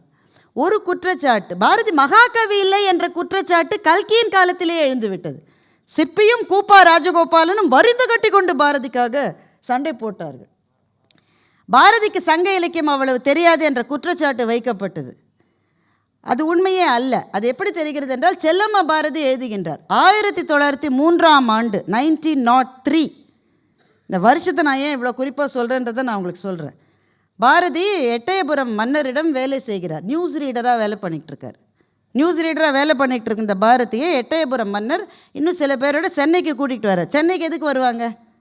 இங்கே தான் பிரிட்டிஷ் அதிகாரிகள் இருக்காங்க, அதிகாரிகளை பார்ப்பதற்காக. மன்னருக்கு என்ன வேலை ஆகணுமோ என்னவோ யாருக்கு தெரியும். பல பேரை கூட்டி கொண்டு வந்தார், பாரதியும் கூட வந்தாங்க. அந்த வேலை நல்லா முடிஞ்சுதுன்னு நான் நினைக்கிறேன். உனக்கு எப்படி தெரியும்? நீ கூட இருந்தியா? இல்லை. ஏன்னா எல்லாருக்கும் ஆளுக்கு 500 ரூபா கொடுத்துருக்காரு மன்னர். அதுக்கு தான் அந்த வருஷத்தை நான் சொன்னேன். 1903 500 ரூபா இருந்தால் என்ன, டி நகரில் நீங்கள் 5 ஏக்கர் வாங்கியிருக்கலாம். 500 ரூபா இன்றைக்கே பெரிய தொகை தானே. இன்றைக்கே கூட அது ரொம்ப மட்டமான தொகைன்னு சொல்ல முடியாது. 1903 500 ரூபா கிடச்சிருக்கு. உடனே கூட போன அந்த கோஷ்டியில் ஒன்று ஒன்றா திரும்பி வருது. திரும்பி வர வர செல்லம்மா பாரதி அந்தந்த வீட்டு மனைவிகள்கிட்ட விசாரித்து என்ன வாங்கிட்டு வந்திருக்காரு. சொல்லுது தங்கம் வாங்கிட்டு வருது, பட்டு படம் சொல்லுது, கேஷாகவே கொண்டு வந்து பத்திரமா வச்சுக்கோங்க. நம்பால் என்ன வாங்கிட்டு வர போகிறாரோ நான் அவெல்லாம் காத்திருந்தாங்க. பாரதி வந்தார், 2 குதிரையில் வந்தார். 2 குதிரை வண்டி. அவர் ஒன்றுத்தில் வர்றாரு, இன்னொரு குதிரை வண்டி பின்னாடி வருது. அது முழுக்க மூட்டை. செல்லம்மா பாரதிக்கு சந்தோஷம் தாங்கலை. எவ்வளோ பட்டுப்படுவா, எவ்வளோ வெள்ளி பாத்திரம், எவ்வளோ நகை, ஒவ்வொன்றா பிரிக்கிறாங்க. எல்லாத்துலேயும் புஸ்தகம் தான் இருந்தது. செல்லம்மா பாரதி தன் நினைவிலிருந்து எழுதுகிறார். 8 தொகை, 10 பாட்டு, சிலம்பு, சீவக சிந்தாமணி, கம்பராமாயணம், 10 உள்ளிட்ட எல்லா நூல்களும் இருந்தன. செல்லம்மா பாரதி 10 அவங்க எழுதினதில் ஒரு ஞாபக மறதி குறை இருக்கலாம். ஏன்னா 10 அப்போ பதிக்கப்படவே இல்லை, பின்னால் தான் வந்தது. ஆனால் 8 தொகை 10 பாட்டெல்லாம் எழுதுகிறாங்க. அப்போ அதை வாங்கினவர் படிக்காமல் இருந்திருப்பாரா? அப்போ சங்கத்தமிழ் இலக்கியங்களில் பாரதிக்கு பரிச்சயம் இல்லைன்னு சொல்கிற குற்றச்சாட்டு தவறு என்பதை செல்லம்மா பாரதி அதுக்கப்புறம் சுவாரஸ்யமாக நடந்தது. அதை சொல்லி நம்ம முடிச்சிடலாம். இவங்க எப்படி இருக்கும் செல்லம்மா பாரதிக்கு? பாரதி சொல்கிறார், செல்லம்மா அழியும் பொருளை கொண்டு அழியும் பொருளை வாங்கலாமா? அழியும் பொருளை கொண்டு அழியாத பொருளை வாங்க வேண்டும் என்று பாரதி சொன்னார். செல்லம்மா பாரதி எழுதுகிறார், ரொம்ப திருப்தி என்று நான் பதில் சொன்னேன் என்று எழுதுகிறார். அப்போ சங்கத்திலே கால் பற்றி அவருக்கு திருக்குறள் எவ்வளவு தெரியுன்றதெல்லாம் நான் இனிமேல் சொல்ல முடியுமா? சொன்னால் போய்கிட்டே இருக்கும். இது கண்ணும் கொளச்செறி நெஞ்சே இவை என்னை தின்னும் அவர் காணலுற்றுன்னு ஒரு திருக்குறள் இருக்குது. இதை விட அழகான ஒரு காதல் கவிதையை நான் இனிமேல் தான் படிக்கணும். இதை விட அழகான ஒரு காதல் கவிதையை நான் இனிமேல் தான் படிக்கணும். கண்ணும் கொளச்செறி நெஞ்சே இவை என்னை தின்னும் அவர் காணலுற்று. ஒரு தலைவி தன்னுடைய மனசிட்ட சொல்கிறாளாம், நீ அந்த ஆளை பார்க்க போகிறல்ல, போகாதன்னு நான் சொல்கிறேன், நீ கேட்குறியா, நீ போகிற, சரி போய் தொலை. போகும்போது அடுத்த தடவை கண்ணையும் கூட்டிகிட்டு போ. இந்த கண்ணு என்னை பிச்சு பிடுங்குது, அவரை பார்க்கணும். நீ போகும்போது கண்ணையும் கூட்டிகிட்டு போ. அதாவது வீட்டில் 2 பிள்ளை இருந்தால் மொதல் பிள்ளை விளையாட போய்டும், 2வது பிள்ளை பிச்சு பிடுங்கும் அம்மாவை. அம்மா என்ன சொல்லுவா, மொதல் பிள்ளைகிட்ட நீ விளையாட போகும்போது இதையும் தூக்கிட்டு இதையும் கூட்டிகிட்டு போ, என்னை பிச்சு பிடுங்குதுன்னு சொல்லுவாள். அது மாதிரி தலைவி சொல்கிறாளாம், ஏ மனமே, அடுத்த முறை தலைவனை காண நீ போகும்போது கண்ணையும் கூப்பிட்டு கொண்டு போ, அவனை பார்க்க வேண்டும் என்று இந்த கண் என்னை பிச்சு பிடுங்குது. கண்ணும் கொளச்செறி நெஞ்சே இவை என்னை தின்னும். என்ன வார்த்தை இல்லை அது, தின்னும். இந்த வார்த்தையை பாரதி எடுத்துக்கிறான். கண்ணம்மா என் குல தெய்வம், நின்னை சரணடைந்தேன் கண்ணம்மா, நின்னை சரணடைந்தேன். பொன்னை உயர்வை புகழை விரும்பும் என்னை கவலைகள் தின்னத்தகாதென்று நின்னை சரணடைந்தேன். அந்த வார்த்தை அங்கேருந்து வருது. அது மரபிலே கால் பதித்து நின்றவர் மகாகவி பாரதி. தன்னுடைய சமகாலத்து புலவர்கள் அத்தனை பேரையும் படித்திருக்கிறார். தாயுமானவரிலிருந்து அத்தனை பேரையும் படித்திருக்கிறார். கோபாலகிருஷ்ண பாரதியிலிருந்து உவேசாவுக்கு வாழ்த்து தெரிவிக்கின்றார். சீவை தாமோதரம் பிள்ளை அவர்களை பற்றி குறிப்பு எழுதுகின்றார். தன்னுடைய சமகாலத்து ஆளுமைகள் அத்தனை பேரையும் மதித்து போற்றுகின்றார் மகாகவி பாரதி. அத்தனை பேரையும் மதித்து போற்றுவிட்டு வருங்கால கவிஞர்களுக்கான வாசலை திறந்து வைக்கிறார், புதுப்பாதையை எடுக்கின்றார். வசன கவிதைகள் என்று ஒன்று இல்லாவிட்டால் புதுக்கவிதை என்று ஒன்று இவ்வளவு சீக்கிரம் தமிழிலே தோன்றியிருக்க முடியாது என்பது என்னுடைய எண்ணம். அதற்கான பாதையை பாரதி தான் திறந்தார். மழை பாடுகின்றது, மகாகவி பாரதி எழுதுகிறார். மழை பாடுகின்றது. மழை கோடி தந்திகள் உடைய ஒரு இசைக்கருவி. இதை விட என்ன எழுத முடியும்? கோடி தந்திகள் உடைய ஒரு இசைக்கருவி. மழை பொழிவதால் வெம்மை தணிகிறது. வெம்மையும் தன்மையும் மாறி மாறி வருகின்றன. வெம்மை ஆண், தன்மை பெண். வெம்மை தவம், தன்மை யோகம். வெம்மை ஆண், தன்மை பெண். ஆணை காட்டிலும் பெண் உயர்வன்றோ என்று கவிதையை முடிக்கின்றார் பாரதி. இதுதான் புதுக்கவிதைக்கான பலகடி திறக்கப்பட்டது. நான் இப்படி சொல்லி முடிக்கின்றேன். இன்றைக்கு எழுதுகிற சில கவிஞர்கள் நம்மை பிரமிக்க வைக்கிறார்கள். என்னை பிரமிக்க வைக்கிற ஒரு கவிஞர் போகன் சங்கர். போகன் சங்கர் எழுதுகிறார், பேருந்தில் ஏறினேன், பக்கத்தில் இருந்தவன் தூங்கி கொண்டிருந்தான். நமக்கு இந்த கவிதையில் கேட்டாலும் சில பேருக்கு பக்குங்க, என்னடா ஒரு துவக்கம் இல்லை, ஒரு முன்னுரை இல்லை. நேரடியாக வாழ்க்கைக்கு செல்லுகிற கவிதை. பேருந்தில் ஏறினேன், பக்கத்தில் ஒருவன் தூங்கி கொண்டிருந்தான். பாதி தூக்கத்தில் கண்ணீர் வழிந்தது அவன் கண்ணில். தூக்கத்தில் அழுகிறவனை இப்போதுதான் பார்க்கின்றேன். எந்த கனவில் எந்த நினைவு துரத்தியதோ, எந்த உறவால் வெளியேற்றப்பட்டானோ அவனை எழுப்பாமலேயே இறங்கிவிட்டேன். வண்ணதாசன் ஒரு கவிதை எழுதுக. மருந்து கடைக்கு போனேன், பிள்ளையை கூப்பிட்டு கொடு, சின்ன பாப்பாவை கூட்டிட்டு மருந்து கடைக்கு போகிறேன். என்ன வேண்டும் என்று அவளுக்கு தெரியும். வழக்கமாக வாங்குகிற மெடிசன்ஸ் எல்லாம் பாப்பாவுக்கு தெரியும். அம்மாவுக்கு அனீமியா, அதுக்கான மருந்தை பாப்பாவே சொல்கிறா. அப்பாவுக்கு இரத்த கொதிப்பு, அதுக்கான மருந்து பாப்பாவே சொல்கிறா. எறும்பு மருந்து 2 பாக்கெட் என்றேன் கடைக்காரரிடம். இந்த கவிதை புரியுது தானே உங்களுக்கு? அப்பா சொல்கிறார் கடைக்காரர், வழக்கமான மருந்தெல்லாம் வாங்கியாச்சு, பாப்பாவே சொல்லிட்டா. எறும்பு மருந்து 2 பாக்கெட் என்றேன். நம்ம வீட்டு எறும்புக்கு உடம்பு சரியில்லை அப்பா என்று பாப்பா கேட்டாள். எறும்பு மருந்து எதுக்கு வாங்குவாங்க? ஆனால் பாப்பாவினுடைய உலகத்தில் எறும்புகளை கொல்லக்கூடாதல்லவா? நம்ம வீட்டு எறும்புக்கு உடம்பு சரியில்லாப்பா என்று பாப்பா கேட்டாள். நானும் கேட்கவில்லை, அவரும் கொடுக்கவில்லை. வீடு திரும்பி விட்டோம். வரும் வழியில் தோன்றியது, கடவுள் இந்த உலகத்தை ஏன் குழந்தைகளிடம் கொடுத்து விடக்கூடாது என்று. வண்ணதாசனுடைய கவிதை. இப்படிப்பட்ட வாழ்க்கையை நேரடியாக சொல்லுகிற கவிதைகள் தான் புதுக்கவிதைகள் என்றால் அதற்கான பலகணியை பாரதி திறந்தார். வழி வழி பாரதி என்பதில் சொல்ல நிறைய இருக்கிறது. பாரதியை பற்றி பேசி பேசி அடங்க முடியாத ஆச்சரியமாக இருக்கிறது. எத்தனை சொன்னாலும் சொல்லப்படுவதற்கு ஏதோ மிச்சம் இருந்து கொண்டே இருக்கிறது. 142 ஆண்டுகள் பேசியும் பாரதியை அறியவும் புரியவும் தெரியவும் ஏதோ பாக்கி இருக்கின்றது. நம்முடைய அந்தரங்கங்களின் உள்ளே ஊடாடி நம்முடைய ஆன்மாவுக்கு வெளிச்சம் காட்டுகிறவராக மகாகவி பாரதி எப்போதும் இருக்கின்றார். தன்னுடைய முன்னோர்களிடமிருந்து அவர் எடுத்துக்கொண்ட அந்த மண்ணினுடைய வளம், தன்னுடைய வருங்கால கவிஞர்களுக்காக அவர் போட்டு வைத்த பாதை, இதில்தான் தமிழ் இலக்கிய உலகம் பயணிக்கிறது என்பது என்னுடைய கருத்து.